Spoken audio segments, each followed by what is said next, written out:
Olá pessoal, estamos aqui para mais uma aula de recreação e lazer e hoje vamos dando continuidade às nossas atividades relacionadas aos jogos e brincadeiras.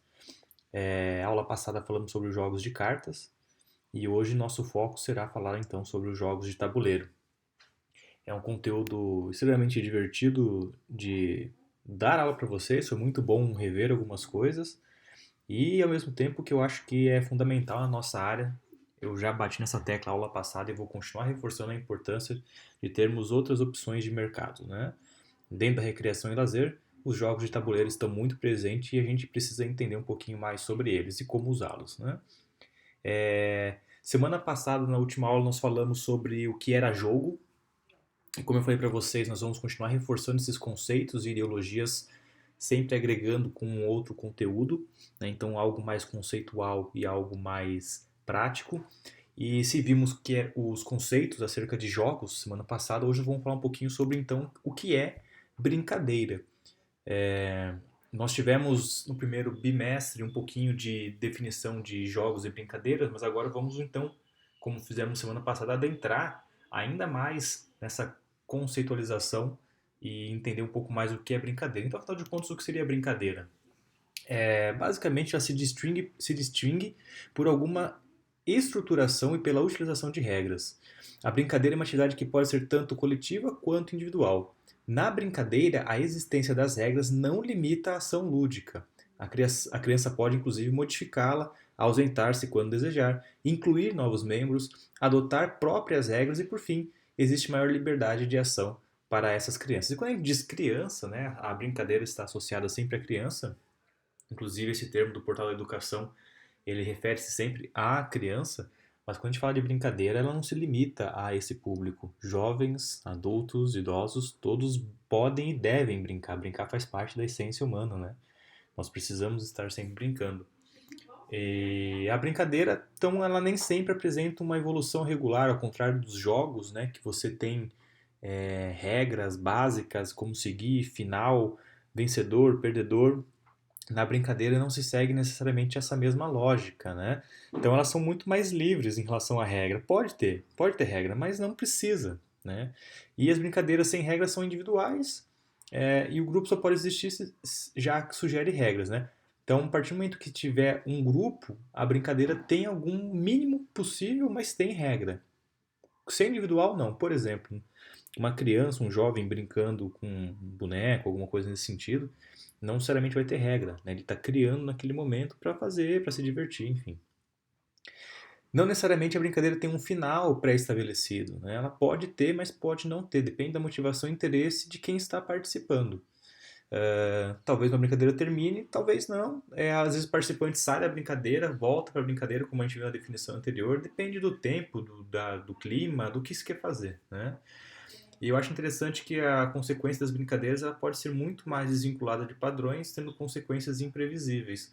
Por você não ter regras tão bem estabelecidas e muitas vezes não ter regra, a brincadeira ela por si só é o ato de brincar, de se divertir, né? A gente estudou um pouquinho conceitos de lazer e recreação. A brincadeira é muito consistida nessa situação de brincar é o ato de você realmente ter um momento de diversão, sem ter que seguir necessariamente um padrão, sem ter que seguir necessariamente algumas regras.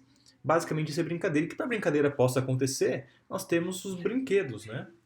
E o que seria então um brinquedo? O brinquedo, segundo Kishimoto, é representado como objeto suporte da brincadeira. Então, para a brincadeira acontecer, você tem que ter um brinquedo. Ou seja, o brinquedo aqui está concebido por objetos como peões, bonecas, carrinhos e entre outros tantos. Hoje até inclusive muito além de só peões, bonecas e carrinhos, né? Os brinquedos podem ser considerados estruturados e não estruturados. Basicamente, quando é estruturado é algo que já é adquirido pronto, então você vai numa loja e compra.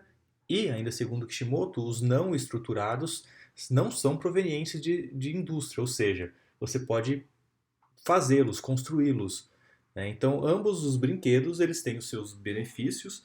O não estruturado ele cai num conceito interessante de você mesmo construir o seu próprio brinquedo. E se for parar para analisar, é da natureza humana construir essas coisas, né?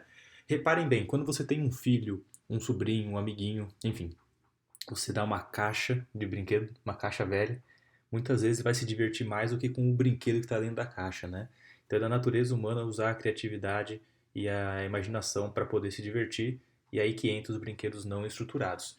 Para nossa área é importante a gente saber disso, porque a gente pode trabalhar com a questão e o conceito dos brinquedos não estruturados para realizar e construir objetos para nossas aulas e atividades e momentos de recreação e lazer. Mas vamos entrar então agora no conteúdo da nossa aula de hoje, mais especificamente, que são os jogos de tabuleiro. Obviamente vamos passar por cima de vários conceitos, por cima que eu digo de forma a entendê-los, né? E, e no final da aula, mais para o final da aula, nós vamos trabalhar com conceitos mais lúdicos, mais divertidos. Vamos passar por modalidades como xadrez, como damas, enfim.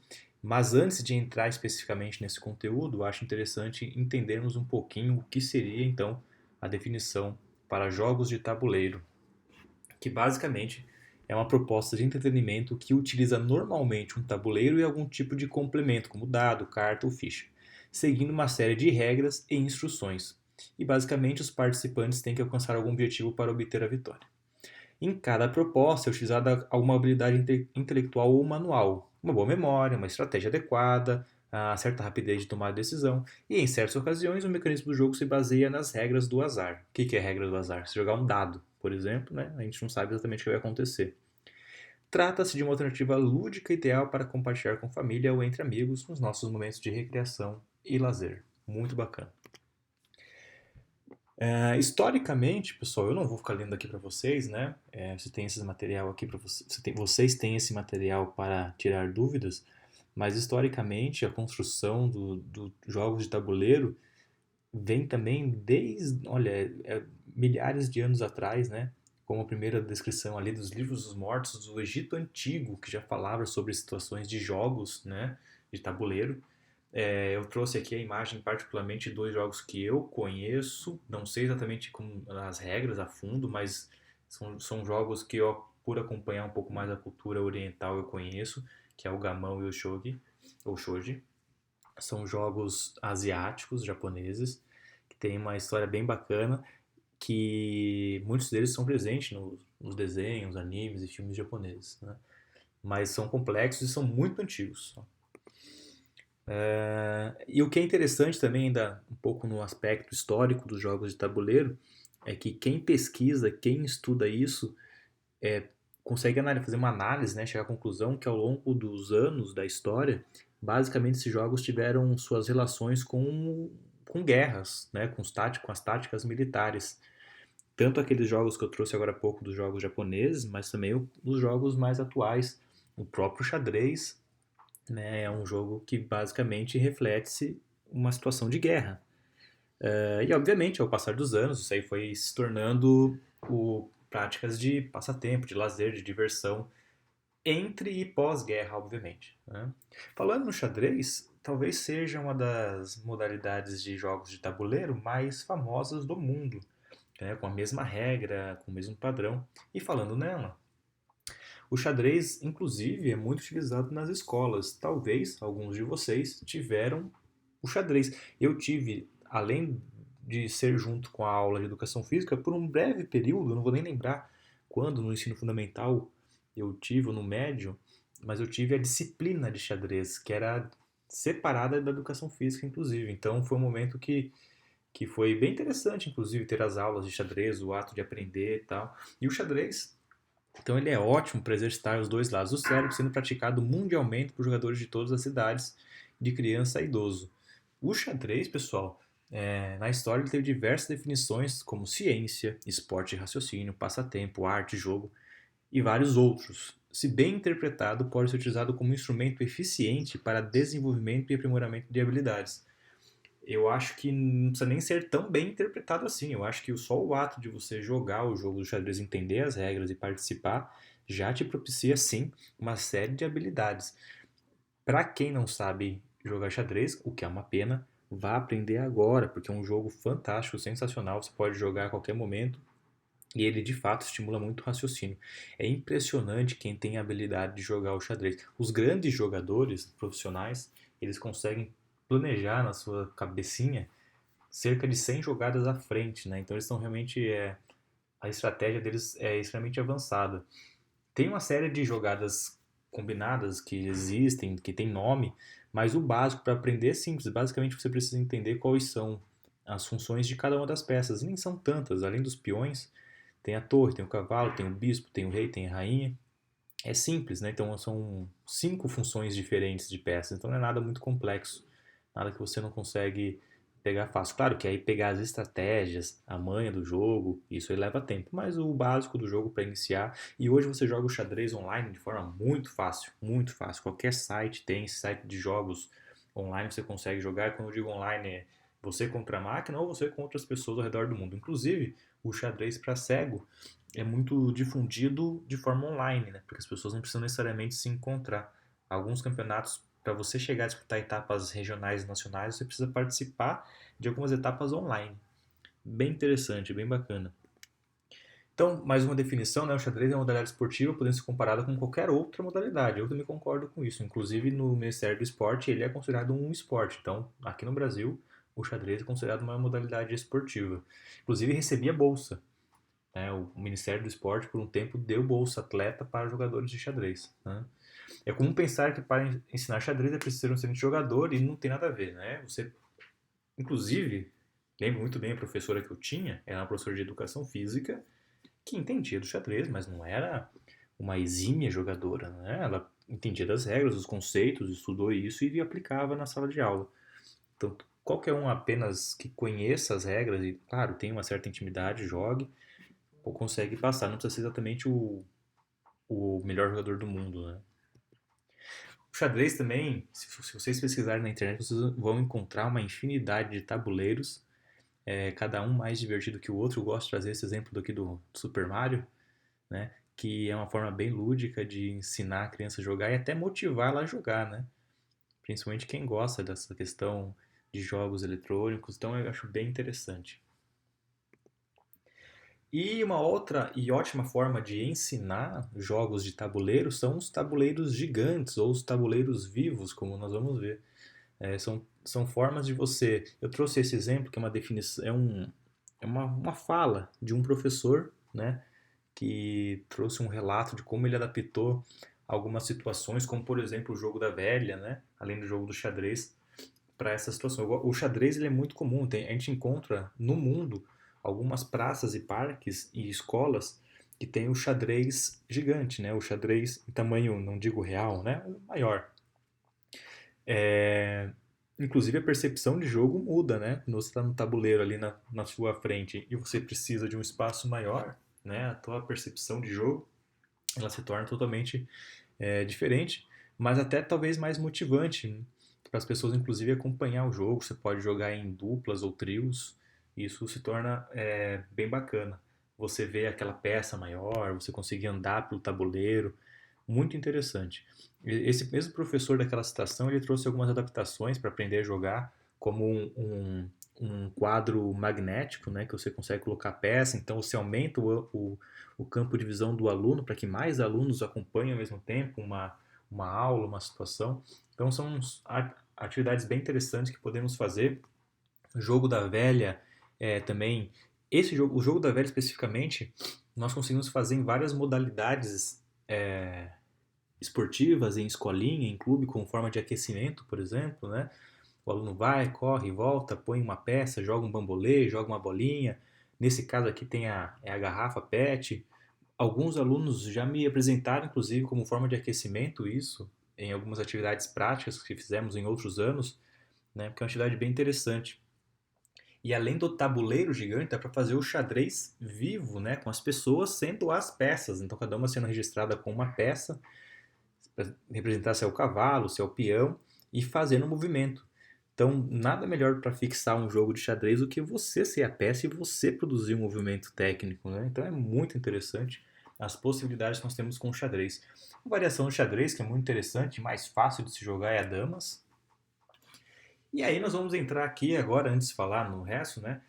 Nós falamos do xadrez, um pouquinho do jogo da velha, da dama, mas existem. E a dama eu acho inclusive muito interessante para você iniciar no universo dos jogos de tabuleiro mais complexos, como o xadrez. É uma forma de você aprender mais fácil depois, ao criar o gosto e o hábito, partir para uma modalidade mais complexa, como o xadrez. Damas é muito mais simples, né? Inclusive se compra tabuleiros hoje em lojas que vem o jogo do xadrez e da dama, porque é basicamente o mesmo tabuleiro. Então é muito interessante. E outras possibilidades de jogos de tabuleiro que saem um pouco da questão do xadrez, da dama, do jogo da velha, são esses jogos de tabuleiros que existem há muito tempo, que são jogos que se jogam com a família, são jogos muito interessantes e tem uma infinidade deles, alguns mais antigos, alguns mais novos. Eu trouxe alguns que eu acho interessante, como por exemplo o Banco Imobiliário, que é um jogo que trabalha com a questão lógica, raciocínio, questão de valores. Então, para as crianças aprenderem a questão de valor, trabalhar com dinheiro, crianças e jovens no geral, né? Além de ser divertido. O problema é que esses jogos talvez durem um pouquinho mais do que a gente possa imaginar, né? Para estabelecer um fim. Banco Imobiliário, War, que é um ótimo jogo de guerra também. Claro que esses jogos trabalham em estratégia, mas também tem a questão um pouquinho do azar, porque tem o dado. A partir do momento que você tem o dado, você tem um pouco da sorte, mas também vale muito da estratégia. Um jogo excelente, o War também. Jogo da Vida, que é um dos jogos mais antigos de tabuleiro, mas é muito interessante também, porque ele trabalha com vários conceitos. Ludo, não preciso nem falar, né? Jogo também divertidíssimo, que trabalha basicamente com a questão do dado, mas você também pode elaborar uma certa estratégia com qual peça você vai sair ou não. Detetive, cada vez moderno, agora tem detetive 3D, né? Infinidade, os jogos vão ampliando e melhorando, né? São jogos super divertidos. Detetive, inclusive, é um tipo de jogo que trabalha esse sim, com um certo raciocínio. Você tem que pensar o que pode ser quem matou, quem não matou. Esse é muito divertido. Imagem e Ação, que é um jogo muito utilizado na questão de recreação e lazer, muito utilizado. Acampamentos, nós vamos falar isso mais pra frente, né? Mas em acampamentos, em eventos, se utiliza muito esse tipo de jogo.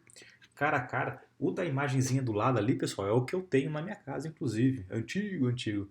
Mas eles são jogos modernos aqui, que a pessoa vai dando os sinais de quem é o jogador, quem é a pessoa que ele tem que adivinhar. Então é bem interessante, né? Você fala, o cabelo dele é loiro, tem olho azul, enfim, por aí vai. É bem bacana, tá?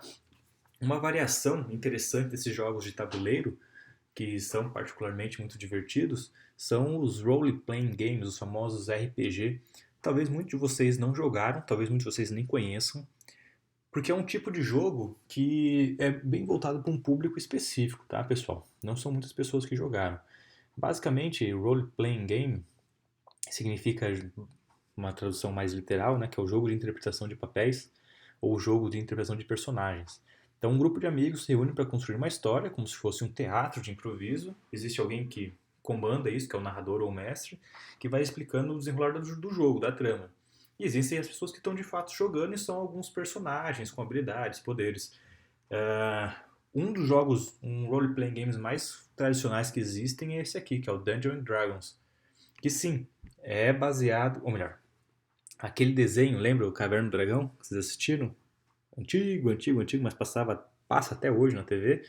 Aquele desenho é baseado nesse jogo. Então, basicamente, você tem o tabuleiro, você tem os personagens, você tem vilões, monstros, e você tem uma história no livro para seguir. Então, o narrador segue essa história e ele dá liberdade para os personagens ir fazendo as ações, e cada ação tem uma consequência. Muitas vezes precisa jogar o dado para ter, não, eu quero atacar tal personagem. Você joga o dado, se o dado for maior que o narrador, você ganha, você perde, enfim.